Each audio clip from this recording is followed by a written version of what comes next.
Scrotal hypothermia. So దీని గురించి తెలుసుకున్నారా? మీరు వినే ఉంటారు కొంతమంది వినకపోయి ఉండొచ్చు. ఈరోజు నేను చెప్తాను. ఈ స్క్రోటల్ హైపోథర్మియా అనేది ఏంటి అంటే, యూజువల్లీ మేల్ ఇన్ఫర్టిలిటీలో ఎవరికైతే స్పెర్మ్ కౌంట్ తక్కువ ఉంటుందో, మొటిలిటీ తక్కువ ఉంటుందో, స్క్రోటల్ హైపోథర్మియా తోటి ఇంప్రూవ్మెంట్ అనేది ఉంటుంది. ఇదేంటి అంటే, ఈ ట్రీట్మెంట్లో మీరు హాస్పిటల్కి వచ్చి తీసుకోవాల్సింది కాదండి, మీరు మీ ఇంట్లోనే చేసుకోవచ్చు.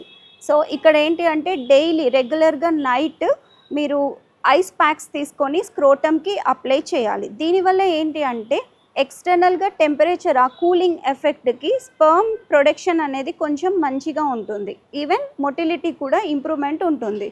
ఇన్ కేస్ ఐస్ ప్యాక్స్ లేకపోతే ఒక టబ్లో కూల్ వాటర్ తీసుకొని అందులో కూర్చోవాలి.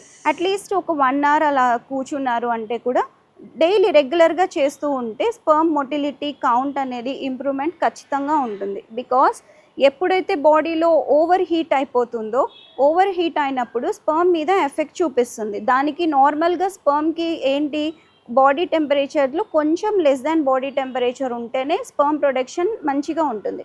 సో దానికి మించిన ఎక్కువ హై టెంపరేచర్ వచ్చినప్పుడు ఈ స్పెర్మ్ ప్రొడక్షన్ మీద ఎఫెక్ట్ చూపిస్తుంది. అంటే లో మొటిలిటీ, డిక్రీస్డ్ కౌంట్ ఎక్సెట్రా. ఈ కూలింగ్ ఎఫెక్ట్ వల్ల ఏంటి అంటే మీకు ప్రాపర్గా ఇంప్రూవ్మెంట్ ఉండే ఛాన్స్ ఉంటుంది. Thank you.